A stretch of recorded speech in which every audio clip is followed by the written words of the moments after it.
आज राहुल गांधी दिल्ली पुलिस के सामने खड़े हुए कि बैलेट गन के आगे एफआईआर करनी पड़ेगी। जो दिल्ली पुलिस एफआईआर से इनकार कर रही थी, उसे एफआईआर करनी पड़ी। राहुल गांधी ने दिल्ली पुलिस को झुका दिया। पुलिस की हिंसा के दम पर विरोध के स्वर को दबाने की ताकत के सामने नेता प्रतिपक्ष खड़े हो गए। किसी ने सोचा भी नहीं होगा कि राहुल गांधी दिल्ली के संसद मार्च पीसी में के दफ्तर पहुंचकर कई घंटे तक इस उमस भरी गर्मी में धरने पर बैठ जाएंगे। राहुल गांधी ने पुलिस को साफ शब्दों में बता दिया कि जब तक साहिल लोचक के मामले में एफआईआर नहीं होगी, वहां से नहीं हटेंगे। 20 दिन, 30 दिन, 6 महीने लग जाएंगे, तब भी यहाँ से बिना एफआईआर के नहीं जाएंगे। अगर एफआईआर पहले हो गई होती तो राहुल गांधी को धरने पर नहीं बैठना पड़ता और अमित शाह की दिल्ली पुलिस को शर्मिंदा नहीं होना पड़ता। 20 जुलाई की हिंसा को लेकर अमित शाह से इस्तीफा मांगने वाले राहुल गांधी ने एक बार फिर से अमित शाह के चैलेंज कर दिया और अपनी बात मनवा कर लौट आए। उनकी मांग पर अमित शाह ने इस्तीफा तो नहीं दिया, मगर उनकी पुलिस से एफआईआर लेकर आना राहुल के लिए कम बड़ी कामयाबी नहीं है। दिल्ली पुलिस गृह मंत्रालय के अधीन आती है। जो दिल्ली पुलिस बैलेट गन से घायल साहिब लोचक की एफआईआर नहीं कर रही थी, राहुल गांधी के अड़ जाने के बाद कई घंटे तक धरने पर बैठ जाने के बाद अज्ञात के खिलाफ एफआईआर करती पड़ गई। साहिब लोचक के वकील का कहना है कि उन्होंने दो बार प्रयास किया, 14 और 17 अगस्त को, मगर पुलिस ने एफआईआर दर्ज नहीं की। ईमेल से शिकायत भेजी गई, मगर कोई एक्नॉलेजमेंट नंबर नहीं दिया गया जिससे पता चले कि दिल्ली पुलिस को शिकायत मिल गई है। एफआईआर का ये मामला उस साहिल के बारे में जिसका कहना है कि उसे दिखाई नहीं दे रहा क्योंकि 20 जुलाई को बैलेट गन से उनकी आंख क्षतिग्रस्त हो गई है। कायदे से दिल्ली पुलिस को खुद से एफआईआर करनी चाहिए थी। इसके नेता प्रतिपक्ष राहुल गांधी को धरने पर क्यों बैठना पड़ा? राहुल अपने साथ साथी साहिल लोचक और उनके परिवार के सदस्यों के साथ संसद मार्ग थाने पहुंच गए, जहां डीसीपी का दफ्तर है। एफआईआर की मांग करने लगे। 30 जुलाई की हिंसा को 1 महीने हो गए हैं, अब तक एफआईआर हो जानी चाहिए थी। इसके लिए नेता प्रतिपक्ष को, प्रियंका गांधी को, कांग्रेस पार्टी के दूसरे नेताओं को संसद मार्च थाने के बाहर क्यों जमा होना पड़ा? हम सिर्फ ये कह रहे हैं कि एफआईआर दर्ज कीजिए, एफआईआर दर्ज कीजिए। हिंदुस्तान का एक युवा है, उनकी मम्मी यहाँ पे ज्योति खड़ी है, उनके पिता दीपक है, साहिल है ये, और हम सिर्फ ये कह रहे हैं कि प्लीज एफआईआर दर्ज कीजिए। अंदर से हमें बताया जा रहा है कि देखिए ऊपर से ऑर्डर आया है, एफआईआर नहीं हो सकता है। सिंपल सी बात है, जब तक एफआईआर नहीं होगा तब तक हम यहां से नहीं हिलने वाले हैं। सिंपल सी बात है, एफआईआर करना होगा। इस देश में लाखों लोगों के साथ ये अन्याय होता है, महिलाओं के साथ होता है, जिनका रेप किया जाता है उनके साथ होता है, गरीबों पर यह किया जाता है, हर रोज किया जाता है। और ये नई दिल्ली में कनॉट प्लेस में आपकी आंखों के सामने किया जा रहा है। इसीलिए हम सिर्फ एक मांग है हमारी, एफआईआर, डीडीआर और जो इन्वेस्टिगेटिव ऑफिसर है उसका आप नाम हमें बता दीजिए, हम चले जाएंगे। राहुल गांधी को 6 घंटे पर धरने पर बैठा देने को दिल्ली पुलिस पे आज फैसला लेना ही था। इस बार राहुल गांधी ने दिल्ली पुलिस को अमित शाह के गृह मंत्रालय एक ऐसे कमजोर पॉइंट पर पकड़ लिया जिसके लिए उनके पास कोई ठोस दलील नहीं थी।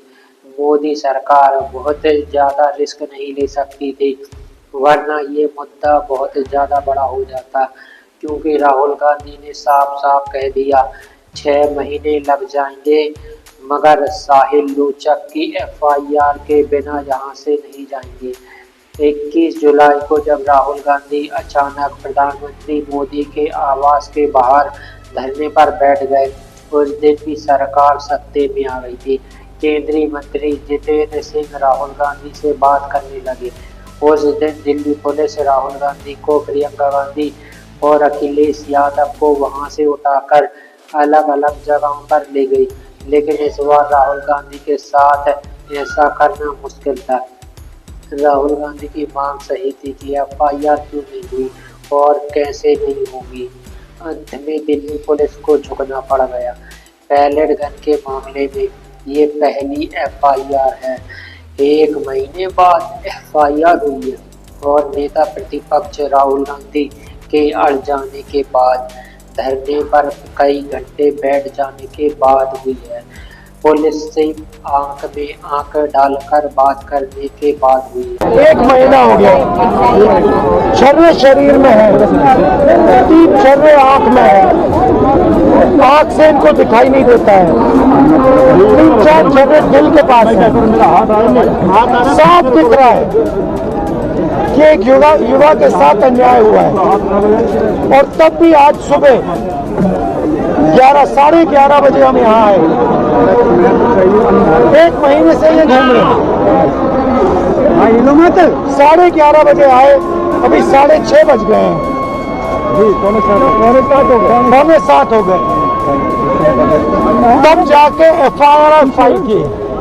अब आप इमेजिन कीजिए इस देश में कितने महिलाओं का बलात्कार होता है, रेप होता है, कितने बच्चों को मारा जाता है, कितने लोगों को गोली मारी जाती है, कितने लोगों के शरीर में छर्रे होते हैं। ये न्यू दिल्ली, बिल्कुल दिल्ली के बीच में पुलिस स्टेशन है, यहाँ पे न्याय नहीं मिल रहा है। अब इमेजिन कीजिए गांव के किसी पुलिस स्टेशन में या छोटे से शहर के किसी पुलिस स्टेशन में क्या होता है। हमने यहाँ पे कोई गलत काम नहीं किया है, हमने सिर्फ एक हिंदुस्तान के नागरिक के लिए, उसकी माँ के लिए, उसके पिता के लिए न्याय मांगा है और उसके लिए 8 घंटे लग गए। और फाइनल, बड़ी इंटरेस्टिंग बात, फाइनल परमिशन फाइनल होके होम सेक्रेटरी और अमित शाह जी को देना पड़ा, तब इन्होंने जाके फाइनल एफआईआर दिया। तो आप समझ जाइए एफआईआर रोक कौन रहा था। ये बेचारे जो पुलिस वाले हैं, ये चाहते थे एफआईआर करना, वो वाले भी चाहते थे एफआईआर करना, बट ऊपर से न्याय के ब्रेक लगी हुई। राहुल गांधी क्यों बार बार कहे जा रहे हैं बैलेट गन का सबूत पूछा जा रहा है तो दिखा रहा हूँ। इसका संदर्भ ये भी हो सकता है कि संसदीय कार्य मंत्री किरण रिजिजू का समाचार एजेंसी ANI को इंटरव्यू, जब मंत्री को बताया गया कि बिहार में AK-47 से गोली चली है, तो मंत्री जी कहने लगे कि मैं याद दिलाना चाहता हूं कि पुलिस की कार्रवाई में किसी की भी मौत नहीं हुई, किसी की भी हड्डी नहीं टूटी, कोई भी प्रदर्शनकारी अस्पताल में गंभीर चोट के साथ भर्ती नहीं हुआ, जबकि ये बात गलत है। मगर मंत्री जी कहते हैं कि दिल्ली पुलिस की तारीफ होनी चाहिए। क्या बिहार में AK-47 वाकई नहीं चली? अगर ऐसा है तो फिर सिवान और भोजपुर के SP का तबादला क्यों किया गया? गोली चलाने वाले कांस्टेबल का निलंबन क्यों हुआ? सिवान के DM और SP ने गोली चलाने की बात कैसे स्वीकार कर ली?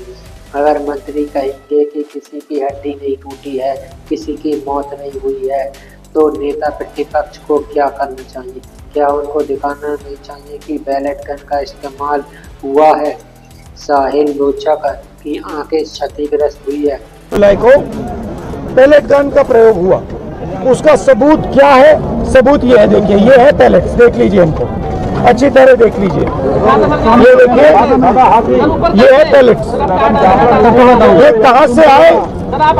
ये इनके शरीर से आए, दिखाओ, ये इनके यहाँ लगे छर्रे, 200 छर्रे इनके शरीर के अंदर है, 3 छर्रे इनकी आंख में है। वो फाइल दिखाओ, अरे स्टिल ये भाई करना चाहिए। ये है एम्स की रिपोर्ट, लेडी हार्डन की रिपोर्ट, जिसमें साफ लिखा है कि इनको एम्स की एरी, जिसमें साफ लिखा है कि इनके शरीर में 200 से ज्यादा छर्रे हैं, आंख में 3 छर्रे हैं, आंख इनकी खो गई है, उस आंख से वो नहीं देख पाएंगे, और इनके दिल के पास, बिल्कुल दिल के पास छर्रे हैं जो छुए नहीं जा सकते हैं। दिल्ली पुलिस ने कहा कि हमने छर्रे नहीं चलाए, तो एक ही सवाल है, अगर आपने नहीं चलाए तो किसी ने तो ये छर्रे चलाए होंगे, शायद किसी और ने इन पर छर्रे चला दिए, और अगर किसी और ने नहीं चलाए तो पता नहीं, शायद इन्होंने ही छर्रे चला दिए हों। मगर क्राइम तो हुआ है क्योंकि इनके शरीर में छर्रे हैं। क्यों राहुल गांधी बार बार राहुल गांधी सबूत की बात कर रहे हैं? उन्हें लग रहा है कि कितने लोगों को बैलेट गन के छर्रे लगे हैं, इसकी संख्या छुपा ली गई है, इसीलिए बार बार साहिल लोचक को सबके सामने खड़े कर देते हैं। तृणमूल सांसद साकेत गोखले ने केंद्र सरकार के दिल्ली में 4 अस्पतालों से आरटीआई से जानकारी मांगी है कि बैलेट गन से कितने लोग घायल हुए। 2 अस्पतालों में जवाब दिया है और कहा है कि बैलेट गन से घायलों की संख्या 10 है। एम्स ने यह कहकर जवाब नहीं दिया कि इससे मरीज की पहचान उजागर हो जाएगी। साकेत गोखले का सवाल है कि घायलों की संख्या बताने से मरीज की पहचान कैसे उजागर हो जाएगी। 20 अगस्त को सुप्रीम कोर्ट ने 5 सदस्यों के एक हाई पावर कमेटी बनाई है। Retired justice R Subhash Reddy की अध्यक्षता में इस कमेटी ने 3 पूर्वज जज भी है। इस कमेटी को यह भी देखना है कि बैलेट गन का इस्तेमाल हुआ है या नहीं। अगर बैलेट गन का शिकार साहिल लोचक अपने मामले में एफआईआर दर्ज नहीं करा पा रहे तो यह कमेटी जांच की किस बात की करेगी?